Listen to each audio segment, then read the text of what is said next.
Bonjour à tous. La mort tragique de Quentin de Ranc pousse à prier pour son âme et à dire notre compassion à ses parents, mutilés dans leur amour familial et meurtris par les répercussions partisanes de ce drame.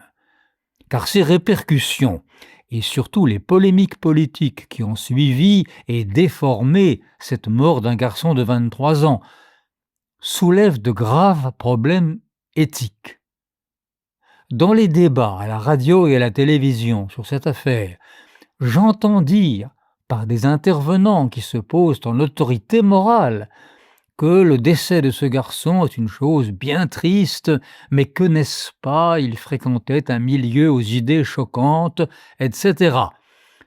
Ce raisonnement paraît excuser le fait que l'on ait tué Quentin de Ranc.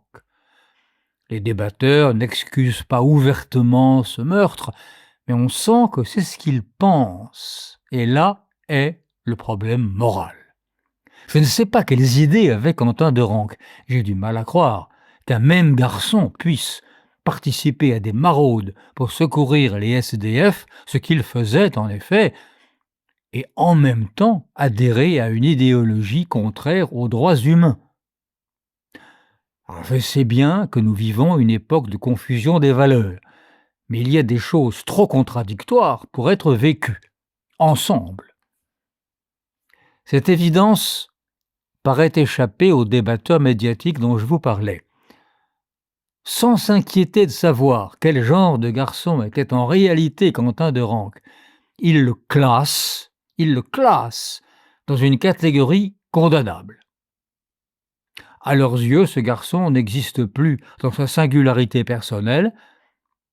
Il se confond avec toute cette catégorie condamnable et du coup, sa mort violente devient un acte secondaire, moins grave que les autres morts violentes.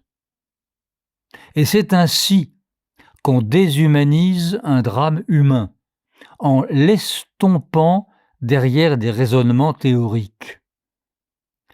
La victime ne paraît plus tellement victime, elle devient le bouc émissaire de notre société, selon un très vieux mécanisme mis en lumière par le philosophe René Girard, un mécanisme que Girard appelle la voie antique des hommes pervers, et qui a souvent préludé dans l'histoire à de terribles fautes collectives. Dans son livre « Je vois Satan tomber comme l'éclair », René Girard écrit que la parole évangélique est la seule à situer clairement les enjeux et les perversions de la violence humaine. Je le cite. « Dans toutes les autres réflexions sur l'homme, la question de la violence est résolue avant même d'être posée. Ou bien on l'attribue à la nature humaine, et c'est la biologie, ou bien on la réserve à certains hommes seulement, qui font alors d'excellents boucs émissaires, et ce sont les idéologies. » Fin de citation. Faire d'une personne le symbole des fautes dont on accuse tout un groupe, c'est le mécanisme de la déshumanisation. C'est le moyen pervers qui a rempli les goulags du XXe siècle. C'est la logique déformante qui permet de prétendre que tous les morts ne se valent pas et qui peut même permettre aux bourreaux de proclamer qu'ils sont, eux, les vraies victimes. Le siècle dernier a vu d'innombrables exemples de cette inversion accusatoire. On peut craindre que le siècle actuel ne soit en train de suivre le même chemin.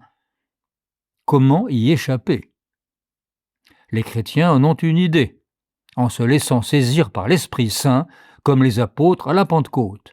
Il n'y a pas d'autre moyen de résister à l'emprise du mal sur les hommes.